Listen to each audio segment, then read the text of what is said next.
Вы когда-нибудь видели место, где, по легенде, сам черт не смог закончить свою работу? Сегодня попробуем его найти. Честно, эту дорогу сложно назвать дорогой. Скорее ощущение, что кто-то проехал однажды через поле, и остальные решили повторить. И если путь начинается так, то дальше нас точно ждет что-то интересное. Это Акмень-Упетес Уденскритумс. Маршрут отмечен синими стрелками. Ориентироваться будет просто. Но есть нюанс. Без резиновых сапог сюда лучше не идти. И да, сегодня мы действительно вернемся к одной очень старой легенде про черта. От парковки нужно идти прямо по дороге до холма, где заканчивается проселочный путь. Дальше маршрут проходит вдоль деревьев и продолжается по синим меткам на стволах. Тропа хорошо обозначена, поэтому заблудиться здесь сложно. Рядом находятся два хутора, и иногда навстречу может выбежать собака. Не пугайтесь, она дружелюбная. Меня, например, она какое-то время даже сопровождала по маршруту, будто специально показывала дорогу. Если вы дошли до этого счетчика, значит вы точно на правильном пути. Погода идеальная. Солнце, весна, лес просыпается. Но тропа становится уже. И под ногами влажная почва. Идти приходится медленнее, включаясь в маршрут полностью. В какой-то момент лес становится совсем зеленым. Под ногами появляется ковер из молодых листьев. Сначала я даже не понимаю, что это за растение. Наклоняюсь, срываю листочек, растираю его в руках и сразу чувствую чесночный аромат. Это черемша. Еще ее называют медвежьим луком. Считается, что именно ее медведи едят после зимней спячки, чтобы восстановить силы. Черемша богата витамином С, фитоцидами и считается натуральным антибиотиком. Она помогает укреплять иммунитет, очищать организм и восстанавливать силы после зимы.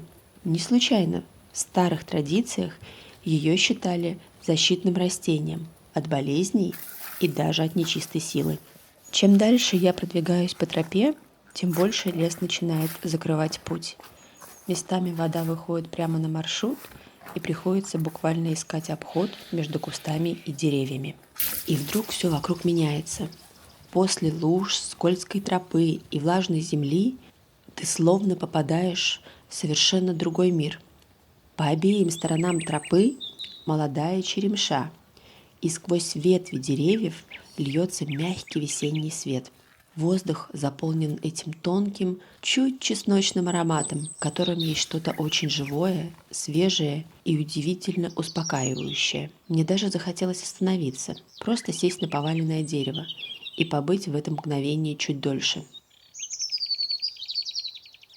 Почти за 9 лет съемок я редко испытывала такое сильное ощущение, что казалось нужное время в нужном месте.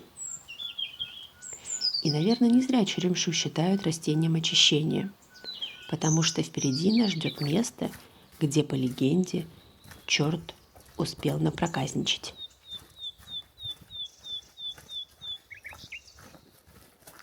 Согласно преданию, черт решил построить мельницу на реке Акмень-Упете. Он нес огромные камни, чтобы создать плотину, но не успел закончить работу до рассвета. Когда запел петух, он испугался света и в панике бросил все, что нес. Камни оказались в реке, образовав пороги и водопад. Так появилось это место. И, кстати, спускаться сюда не обязательно по склону, как это сделала я. Можно пройти чуть дальше по руслу и спуститься спокойнее. Это место – редкое сочетание геологии, природы и фольклора. За короткий участок около 70 метров река падает почти на 10 метров, создавая бурные потоки среди ледниковых валунов.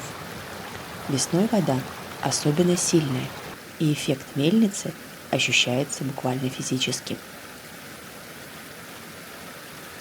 Вокруг влажный лес, мхи, теневая растительность, редкие виды. С 2000 года это место имеет статус геологического памятника, но остается диким, без обустроенной тропы И в этом его особенность.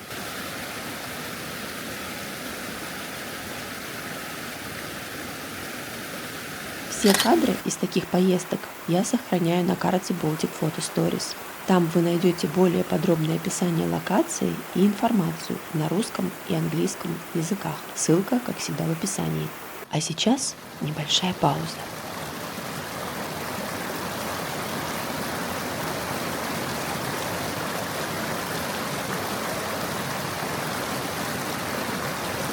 Звук воды здесь работает лучше любой медитации. Снимает напряжение, успокаивает и помогает полностью переключиться.